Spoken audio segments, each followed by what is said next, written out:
Yes, dear students, chapter number 7, functions of management and coordination.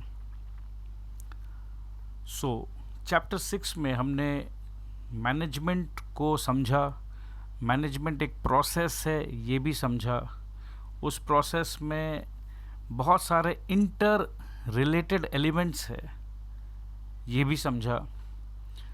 So management एक process है और ये जो एलिमेंट्स है जो इंटर रिलेटेड है इन्हें हम क्या कहते हैं? इन्हें हम कहते हैं functions of management. So managerial functions जो है, क्या operative functions and managerial functions क्या दोनों बराबर मानेंगे? नहीं नहीं नहीं नहीं नहीं। ऑपरेटिव फंक्शंस का मतलब है कि डे टू डे ऑपरेशंस में, जैसे परचेज है, प्रोडक्शन है, फाइनेंस है, पर्सनल है, मार्केटिंग है, इन्हें हम ऑपरेटिव फंक्शंस कहते हैं। बट क्या यही फंक्शंस को हम मैनेजरियल फंक्शंस मान ले? नहीं नहीं नहीं नहीं नहीं नहीं नहीं। सो मैनेजरियल फंक्शन तो है ओवरऑल बहुत सारे डिपार्टमेंट्स को एक साथ एक सूत्र में बांधकर कंपनी का जो डायरेक्शन है उस डायरेक्शन पर सारे डिपार्टमेंट्स को लेकर जाना है। सो वो है मैनेजरियल फंक्शंस। सो हमने पढ़ा था कि मैनेजरियल फंक्शन यूनिवर्सल होते हैं। क्या अगर आपको एग्जामिनेशन में पूछे कि ऑपरेटिव फंक्शंस यूनिवर्सल होते हैं, ट्रू एंड फॉल्स, तो आई एम वेरी श्योर आपका आंसर होगा कि नहीं जी, ऑपरेटिव फंक्शंस यूनिवर्सल नहीं होते, क्योंकि ऑपरेटिव फंक्शन डिफर करेंगे। अब एक हॉस्पिटल का ऑपरेटिव फंक्शंस और एक डिपार्टमेंटल स्टोर का ऑपरेटिव फंक्शंस क्या सेम रहेगा? Not at all. सो क्या ऑपरेटिव फंक्शंस यूनिवर्सल हैं? नहीं है सर, नहीं है। Good. So I think now you understand. क्या मैनेजमेंट फंक्शंस यूनिवर्सल है? Yes sir. यूनिवर्सल का सिंपल मीनिंग क्या है? Sir, management functions are common to all enterprises and do not differ from one organization to another. So ये बात एकदम वापस से हमने रिवीजन किया है। आई एम वेरी श्योर कि क्लियर हो गया होगा। अब एक बात बताइए, प्लानिंग जो है,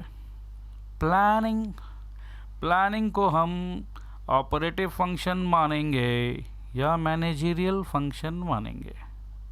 sir, planning is the part of managerial function. अब डिपार्टमेंटल स्टोर में प्लानिंग का दरकार है।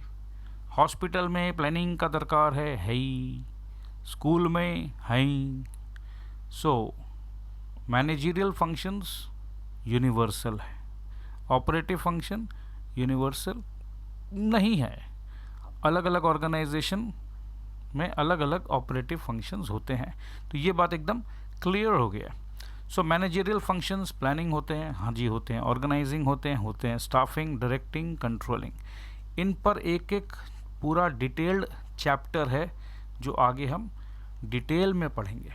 तो अभी फ़िलहाल हमारा काम है मैनेजरियल फंक्शन, ऑपरेटिव फंक्शंस को डिस्टिंग्विश करना, जो कि हम कर चुके हैं। ऑपरेटिव फंक्शंस में क्या होता है? प्रोडक्शन होता है, मार्केटिंग होता है, परचेजिंग होता है, फाइनेंसिंग होता है, पर्सनल होता है। सो मैनेजरियल फंक्शंस की बातें कर रहे हैं। कोई यूनिवर्सली एक्सेप्टेबल लिस्ट नहीं है। यूनिवर्सली एक्सेप्टेबल लिस्ट नहीं है। जैसे हम अकाउंट्स में जब काम करते हैं तो अकाउंट्स में एक फॉर्मेट है। तो क्या मैनेजरियल फंक्शंस का कोई फिक्स्ड फॉर्मेट है? कोई फिक्स्ड फंक्शंस है?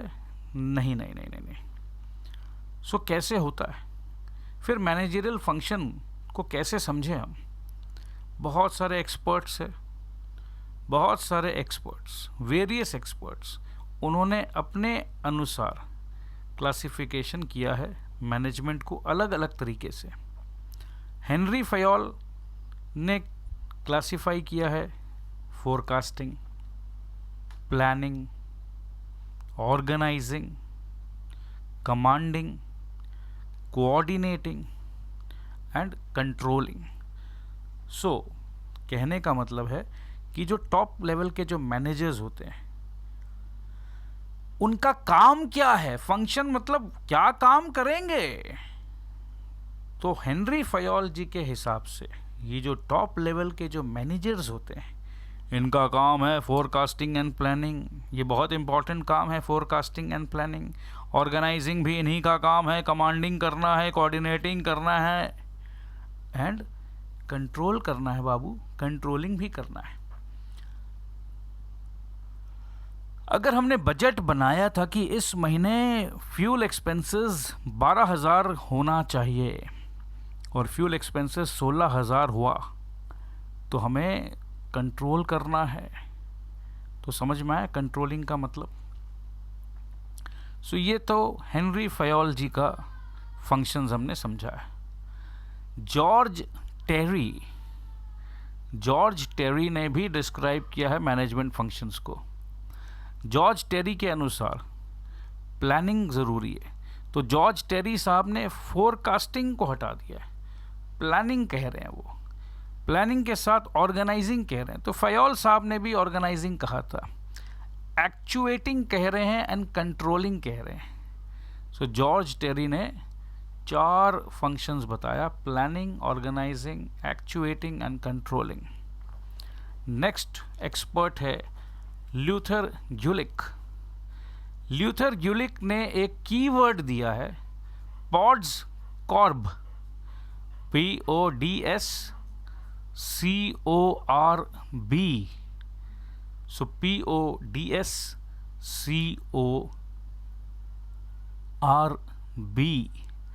तो ऐसा लग रहा है कि POD is 3 letter, S 4, total 8 letter है, तो 8 फंक्शंस होंगे, ऐसा लग रहा होगा, बट ऐसा नहीं है। ठीक है। सो P से होता है प्लानिंग। तो प्लानिंग तो हमारे फयोल साहब ने भी कहा, प्लानिंग तो हमारे जॉर्ज टेरी साहब ने भी कहा, प्लानिंग हमारे ल्यूथर ग्युलिक साहब ने भी कहा। सो कॉमन है ये।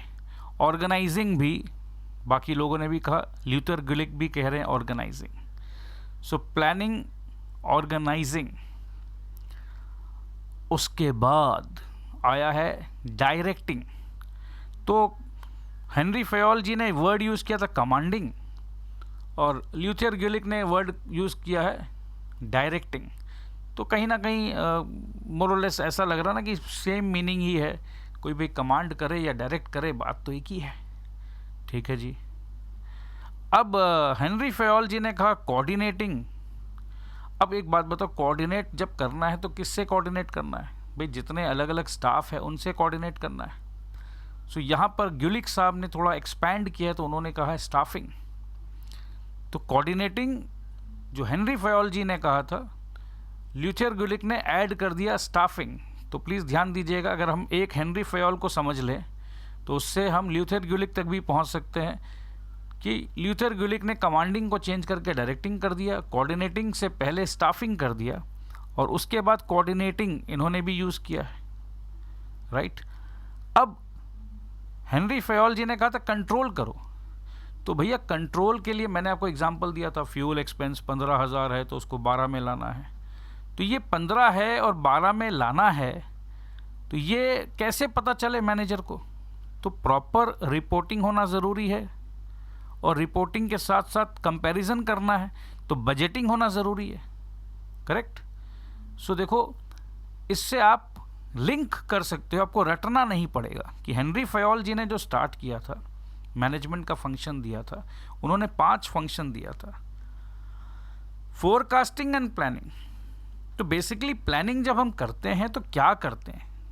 जो बीत चुका है उसके बारे में तो सोचा जा सकता है, प्लानिंग तो हमेशा फ्यूचर के बारे में किया जाता है। फ्यूचर हमेशा अनसर्टेन होता है, क्योंकि फ्यूचर अनसर्टेन है, उसके बारे में कुछ सोच रहे हैं, तो हम हमारे जूनियर्स को बोलते हैं कि देखो भाई मेरे हिसाब से मतलब फोरकास्ट किया, मैनेजर ने फोरकास्ट किया, क्योंकि कहीं ना कहीं कोई ना कोई नंबर चाहिए आपको कि इस महीना का प्रोडक्शन टारगेट क्या है। टारगेट के अनुसार ही काम होगा। तो forecasting is a very important word जो हेनरी फयोल जी ने कहा, फोरकास्टिंग एंड प्लानिंग। जॉर्ज टेरी ने फोरकास्टिंग को हटा दिया, ल्यूथियर गुलिक ने भी फोरकास्टिंग को हटा दिया। उनका शायद कहीं ना कहीं कहना था कि भाई जब प्लानिंग करोगे तो ये तो अंडरस्टूड सी बात है ना, प्लानिंग तो भाई आगे क्या करना उसके लिए करते हैं हम लोग, तो इसीलिए फोरकास्टिंग वर्ड हटा दिया गया। तो but I am very sure कि अब आप समझ चुके हो, हेनरी फयोल को के फंक्शंस को समझ लो, उसके बाद कैसे कैसे मॉडिफिकेशन हुआ है उसको समझ लो। तो I think it is very easy, इसे एक बार वापस से सुन लेना रिवाइंड करके तो और अच्छे से समझ में आ जाएगा। एक और एक्सपर्ट है नूज एंड ओ डोनेल, ये एक नहीं ये दो भाई है लग रहे हैं, और उन्होंने भी एक कन्वीनियंट क्लासिफिकेशन दिया है मैनेजमेंट फंक्शन का जो कि है प्लानिंग। प्लानिंग तो भैया हमारे हेनरी फयोल जी ने भी दिया था, ऑर्गेनाइजिंग भी हमारे हेनरी फयोल जी ने भी दिया था, राइट। फिर कमांडिंग था और डायरेक्टिंग था, ये हट गया, यहाँ पर आ गया स्टाफिंग। कि भाई ये अंडरस्टूड सी बात है, जो स्टाफ होते हैं ना हमारे, ये स्टाफ को तो हम कमांड एंड डायरेक्शन देते ही हैं, बट ऐसा नहीं है। स्टाफिंग के बाद इन्होंने डायरेक्टिंग भी दिया है और डायरेक्टिंग के बाद कंट्रोलिंग भी दिया है। तो कुल मिलाकर देखा जाए तो कोई एक एक फंक्शन को कोई सोचते हैं कि भाई एक जैसा ही तो है, तो किसी ने 5 वर्ड दिया है, किसी ने 8 वर्ड दिया है, किसी ने 7 दिया, इस तरीके से। मगर कुल मिला के प्लानिंग आएगा, ऑर्गेनाइजिंग आएगा, स्टाफिंग आएगा, डायरेक्टिंग आएगा, कंट्रोलिंग आएगा, रिपोर्टिंग भी आएगा, बजटिंग भी आएगा। सो अलग अलग सिचुएशन के लोग हैं, अलग अलग तरीके से सोचते हैं, बट मेरे ख्याल से आपके दिमाग में एकदम क्लियर हो गया होगा। So Noose and O'Donnell think that coordination is not a separate function, but it is the very essence of management. तो उनका कहना है कि कोऑर्डिनेशन का बात अलग से क्या है, मैनेजमेंट का तो मतलब ही है कोऑर्डिनेट करना, तो उसको अलग से लिखने का क्या है। सो ये अलग अलग लोगों का विचारधारा हम स्टडी कर रहे हैं, डिटेल में स्टडी कर रहे हैं, जिससे आपके दिमाग में एक जोश और ज़्यादा से आए कि चलो हम कितने डिटेल्ड एनालिसिस कर रहे हैं। थ्योरेटिकल एनालिसिस को डिटेल में एनालिसिस करके पढ़ाना अपने आप में एक चैलेंज है, बट मैं चाहता हूँ कि आगे चल के जब आप लोग masters of business administration MBA करने जाओगे तो ये सब सारी बातें आपको बहुत बहुत बहुत ज़्यादा हेल्प करने वाली है। सो एक और दिग्गज एक्सपर्ट, उनका मानना है इनोवेशन, मैनेजर्स को इनोवेशन के बारे में भी कुछ सोचना चाहिए। तो अगर मैनेजमेंट फंक्शन में हम इनोवेशन को भी ऐड कर दें, ये महान व्यक्ति थे अर्नेस्ट डेल। इनोवेशन के बारे में हम थोड़ी देर बाद चर्चा करेंगे। सो प्लानिंग, क्नूज एंड ओडॉनल के हिसाब से ये जो 5 बातें हैं, 5 फंक्शंस है, planning, organising, staffing, directing and controlling. So planning के अंदर सब, प्लानिंग के अंदर में उन्होंने लिख दिया है, प्लानिंग का मतलब है फोरकास्टिंग, प्लानिंग का मतलब है डिसीजन मेकिंग, प्लानिंग का मतलब है स्ट्रैटेजी फॉर्मुलेशन, प्लानिंग का मतलब है पॉलिसी मेकिंग। तो प्लानिंग के अंदर में ये सब आ गया। तो इसको अलग अलग फंक्शंस नहीं लिखेंगे, ऐसे अलग अलग फंक्शंस लिखेंगे तो कितना ज़्यादा हो जाएगा। सो प्लानिंग के अंदर आ गया programming, scheduling, budgeting, problem solving, innovation. ये इनोवेशन जो क्नूज एंड डॉनल ने प्लानिंग के अंदर डाला है, अर्नस्ट डेल का कहना है कि नहीं, इनोवेशन एक अलग ही चीज़ है। सो देखो ये सब्जेक्टिव मैटर है, management is not a fixed science. So अलग अलग लोगों का अलग अलग विचारधारा है और उसी विचारधारा को हम डिस्कस कर रहे हैं।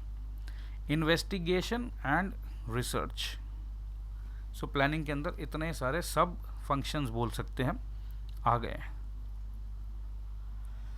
ऑर्गेनाइजिंग का अगर बात करें हम तो ऑर्गेनाइजिंग में फंक्शनलाइजेशन, डिविजनलाइजेशन, डिपार्टमेंटलाइजेशन मतलब भाग करने वाला बात है, delegation, decentralisation. I think now you know all these words. Activity analysis, task allocation and span of management. घबराने का नहीं है, ऑर्गेनाइजिंग है कंप्लीट चैप्टर है बड़ो, तो कंप्लीट चैप्टर में कंप्लीट एनालिसिस एंड डिस्कशन होने का है। स्टाफिंग के बाद बात करते हैं। स्टाफिंग, स्टाफिंग का मतलब है man power planning. Sir man power में क्या विमेन नहीं आती? अरे आती है। So man power planning, recruitment, selection, training, placement, compensation. Compensation बोले तो कितना पैसा मिलेगा रे भाई, काम तो इतना कराते हो, पैसा बिल्कुल नहीं देते हो, प्रमोशन दोगे क्या, अप्रेजल दोगे क्या? तो ये सारे बातें आ गई स्टाफिंग में। Next is directing. Directing means supervision, motivation, communication, leadership, activating etcetera. The last function, according to Knudsen and O'Donnell, is controlling. So controlling, the sub-functions under controlling would be fixation of standards, recording, measurement, reporting, and corrective action. So जितने भी बड़े बड़े authorities हैं ना बाबा, they all agree, almost all authorities agree on the basic functions of planning, organizing and controlling. कहने का मतलब है POC जो है, POC, ठीक है, LOC तो सुना आपने, लाइन ऑफ कंट्रोल, यहाँ पर हम POC सुन रहे हैं, प्लानिंग, ऑर्गेनाइजिंग एंड कंट्रोलिंग। तो प्लानिंग, ऑर्गेनाइजिंग एंड कंट्रोलिंग ये तो भैया सबके सब का कहना है, मतलब कॉमन है। उसके बाद में किसी ने ऑर्गेनाइजिंग डाला, किसी ने स्टाफिंग डाला, किसी ने कोऑर्डिनेटिंग डाला, किसी ने कमांडिंग डाला, किसी ने डायरेक्टिंग डाला, किसी ने रिपोर्टिंग डाला, किसी ने बजटिंग डाला, ठीक है। सो कॉमन क्या है? POC, POC, POC, planning, organising and controlling. So आज के जो मॉडर्न राइटर्स है जी, मॉडर्न राइटर्स को लगता है कि स्टाफिंग जो है इसको एक सेपरेट फंक्शन देने का जी, क्योंकि आज के दिन में स्टाफिंग एक इम्पॉर्टेंट पार्ट जी, स्टाफिंग इज इम्पॉर्टेंट पार्ट। बाकी पहले के क्लासिकल राइटर को लगता था जी staffing as a part of organising, उसको अलग से लिखने का नहीं, ऑर्गेनाइजिंग के अंदर में ही स्टाफिंग आया। बट आपको क्या लगता है? आज के दिन में स्पेशलाइज्ड लोग हो गए हैं, अलग अलग डिपार्टमेंट, अलग अलग डिग्रीज, स्पेशलाइज्ड पढ़ाई हो रही है। तो स्पेशलाइज्ड पढ़ाई के हिसाब से अब ऑडिट भी अगर कोई करता है, जैसे चार्टर्ड अकाउंटेंट को ऑडिटर भी मानते हैं, बट आज के दिन में ऑडिटिंग में भी आपका कंप्यूटर बेस्ड ऑडिटिंग और forensic auditing. So staffing has become and should be treated as a separate function. अगर कोई मेरे से ओपिनियन ले तो मैं तो यही बोलूँगा कि जी सेपरेट फंक्शन होने मांगता जी। देखो इतना डिटेल में चर्चा कर रहे हैं, कोई भी क्वेश्चन कहीं से भी आ जाए तो आप आंसर करने के पोजीशन पर रहोगे, ठीक है। मेरे को आपको रटाना नहीं है कि चलो बस रट लो, तो फिर तो आप अपने आप ही किताब खोलो और देख लो और पढ़ लो, इसमें क्या है। बट कॉन्सेप्चुअल क्लैरिटी तभी आएगा जब हम डिस्कस करेंगे, हम एक एक बातों को डिटेल्ड में एनालाइज करेंगे, डिटेल्ड एनालिसिस है। सो एक बात बताओ, मैनेजर को काम करवाने का है सबसे, राइट और रॉन्ग? मैनेजर का काम है काम कराना का या काम करने का? अरे सर उसका काम है कि वो काम बाकी लोगों से कराएगा। तो मैनेजर को गाइड करना है, मोटिवेट करना है, लीड करना है, लीडर है जी, कम्युनिकेट करना है बहुत सारे लोगों से, बहुत सारे डिपार्टमेंट का इन्फॉर्मेशन उसके पास आएगा और वो सबको कोऑर्डिनेट करेगा। कोऑर्डिनेट बोलो या डायरेक्टिंग बोलो। सो डायरेक्टिंग ऑल्सो एसेंशियल फंक्शन। कहने का मतलब अब हम एनालिसिस कर रहे हैं। सो डायरेक्टिंग, जैसे बोलते हैं ना कि टीम में किसको लेने का, अरे सर ये बहुत फास्ट बॉलिंग करता है सर, इसको ले लेने का। सो अभी हमने समझा कि POC का तो कोई मुकाबला ही नहीं है जी। प्लानिंग, ऑर्गेनाइजिंग, कंट्रोलिंग, ये तो फंक्शन ऑफ मैनेजमेंट 100% जी, सबके सब अग्री करते हैं जी। तो स्टाफिंग के लिए क्या बोलते बाबा? तो स्टाफिंग के लिए बहुत सारे ओपिनियन आए बाबा। स्टाफिंग को भी क्या अपन लोग भाई लोग एकदम परमानेंट जगह दे दें क्या? मैनेजमेंट का फंक्शन में स्टाफिंग को परमानेंट जगह देने का क्या? तो आज के लोग, आज के सिनेरियो वाले बोलते हैं हाँ बाबा दे दो, स्टाफिंग इम्पोर्टेंट हो गया रे बाबा। और डायरेक्टिंग का क्या करें? डायरेक्टिंग को भी क्या परमानेंट पोजीशन फंक्शंस दे दें क्या? परमानेंट फंक्शन ऑफ मैनेजमेंट में डायरेक्टिंग को डालें कि नहीं डालें रे बाबा? अरे अलग अलग लोग का अलग अलग ओपिनियन रे बाबा। तो देखो कहने का मतलब है कि डायरेक्टिंग जो है एक मैनेजर को इतने सारे लोगों से बात करने का, सिर्फ बात करने का नहीं, लीड करने का, मोटिवेट करने का, तो कहीं ना कहीं डायरेक्ट भी तो करना पड़ेगा ना उसको, क्योंकि काम का जो डायरेक्शन है, जो हमने पढ़ा था ना, जो unity of direction, so unity of direction के लिए क्या मैनेजर को डायरेक्ट करना पड़ेगा क्या नहीं करना पड़ेगा? ऑर्गेनाइजेशन का एक ही डायरेक्शन जी, उस डायरेक्शन का सारथी कौन? जैसे कृष्ण भगवान रथ चलाया, ड्राइवर, सो ड्राइवर कौन जी? Who is driving it, right? So the manager is driving and directing. So directing is also an essential function. Directing is known by different names: executing, commanding, actuating. बहुत लोगों का question था दिमाग में, sorry actuating क्या है? Actuating का मतलब कमांडिंग बोलो, एग्जीक्यूटिंग बोलो, डायरेक्टिंग बोलो। सो ये यहाँ तक तो बात एकदम क्लियर है। अब एक बात सिर्फ बची है, इनोवेशन की बात। अर्न्स्ट डेल का कहना है कि इनोवेशन एंड रिप्रेजेंटेशन, क्योंकि मैनेजर को हर जगह रिप्रेजेंट करना है, राइट? अलग अलग जगह पे कौन सामने आएगा? मैनेजर आएगा। सो innovation and representation as managerial functions. भाई हर लोगों का ओपिनियन लिया तो अर्न्स्ट डेल ने कहा भाई इनोवेशन एंड रिप्रेजेंटेशन को भी मैनेजरियल फंक्शन बना दो। अब क्यों बनाओ भाई? हर आदमी को रीज़न देना पड़ता है। सो इनोवेशन में क्या होता है? इनोवेशन एक क्रिएटिव थिंकिंग है। एंटरप्रेन्योर्स को हम इनोवेटर मानते हैं, क्रिएटिव थिंकिंग है। ये क्रिएटिव थिंकिंग से क्या होगा? अरे चेंज आएगा बाबा, इम्प्रूवमेंट आएगा।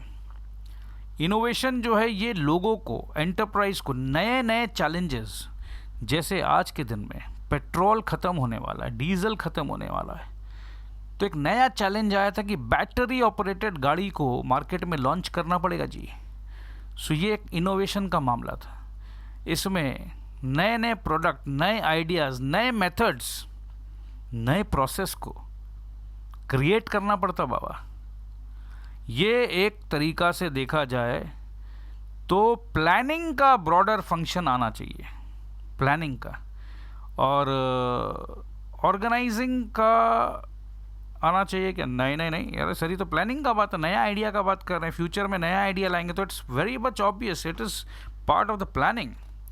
सो ब्रॉडर फंक्शन ऑफ प्लानिंग होना चाहिए इनोवेशन, क्योंकि प्लानिंग जो है ये हमेशा ज़रूरी है। सरवाइव करना है तो भैया प्लान करना है, प्रोग्रेस करना है तो प्लान करना है। सो यहाँ तक तो बात एकदम क्लियर है जी। और रिप्रेजेंटेशन का मतलब क्या है? रिप्रेजेंटेशन का मतलब देखो, क्रिकेट टीम में 11 प्लेयर्स है जो मैदान में उतरते हैं, but they are represented by the captain. So इसी प्रकार से इतने सारे लोग काम करते हैं, रिप्रेजेंट कौन करता है? मैनेजर। मैनेजर का रिप्रेजेंटेशन मतलब ही is the spokesperson of the company, but it can not be considered as managerial function because only the chief executive has the authority to represent the company. तो कहने का मतलब है कि manager company को represent नहीं करेगा, manager से ऊपर भी है ना, बोर्ड ऑफ डायरेक्टर्स है, चीफ एग्जीक्यूटिव ऑफिसर्स है। तो रिप्रेजेंटेशन का अगर बात हम करें तो कंपनी को बेटर रिप्रेजेंटेशन जो ओनर्स है कंपनी के वो करेंगे। Representation involves projecting a good image of the organisation in the outside world.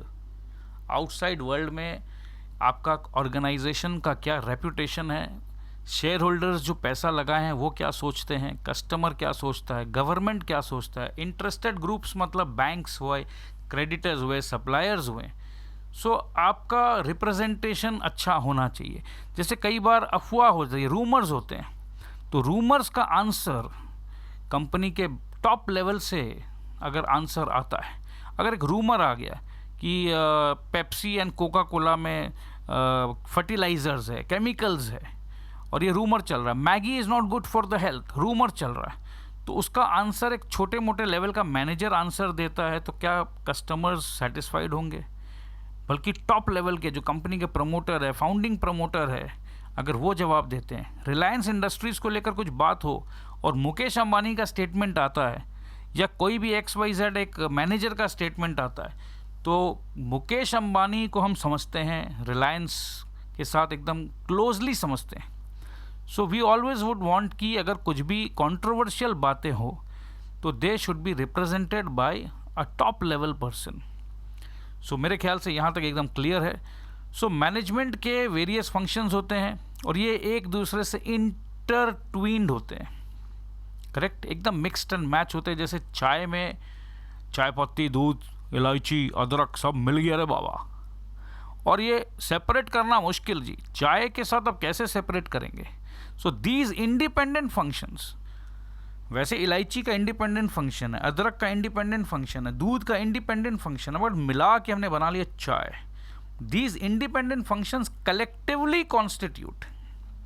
So collectively जब चाय बना जी, सो इसे क्या कहते हैं हम लोग? Integrated process of management. अगर क्वेश्चन आया कि what do you mean by integrated, integrated मतलब ऐड कर दिया, इंटीग्रेट कर दिया अलग अलग प्रपोर्शन में, उसमें दूध भी है, पानी भी है, अदरक भी है, चाय पत्ती भी है। बट अगर आपको 2 कप चाय बनाना है और उसमें 2 टीस्पून ऑफ चाय पत्ती होना चाहिए, और उसमें अगर 4 चाय पत्ती का टीस्पून डाल दिया तो वो गड़बड़ हो जाएगा जी। सो इंटीग्रेशन का मतलब ये सही मिक्स एंड मैच में, एक साइंटिफिक तरीके से, एक अच्छा फॉर्मुलेशन के साथ जब हम लोग मिक्स करते हैं तो उसे हम कहते हैं integrated process of management. These functions are required to be carried out simultaneously and not in any predetermined order। कहने का मतलब है कि भाई सब कुछ तो साथ साथ काम चल रहा है ना। ऐसा तो नहीं है कि अभी 1 महीना कंपनी बंद है जी, कोई काम नहीं होगा। क्यों नहीं होगा? अरे मैनेजर साहब अभी प्लानिंग कर रहे हैं रे बाबा। अरे पहले प्लानिंग होगा, फिर ऑर्गेनाइजिंग होगा, फिर स्टाफिंग होगा, फिर डायरेक्टिंग होगा, कंट्रोलिंग होगा, उसके बाद काम होगा। ऐसा होता है क्या? नहीं नहीं नहीं, सब कुछ एक साथ चलते रहता है। Continuous reviews, continuous changes, continuous feedback, continuous organising, continuous directing, continuous staffing. एक स्टाफ काम कर रहा है, कोई छोड़ रहा है, कोई नया इंटरव्यू है, तो ये एक साथ सब कुछ ऑर्गेनाइजेशन पे चल रहा है, करेक्ट। आई होप कि now it is clear. So आज के लिए हम यहीं रोकते हैं। Next we will discuss in detailed about planning in the next audio commentary. I hope you are liking it. मेरे को तो बहुत मज़ा आ रहा है। आई होप आप 100 आउट ऑफ 100 ज़रूर लेकर आएँ। Thank you very much. Bye bye.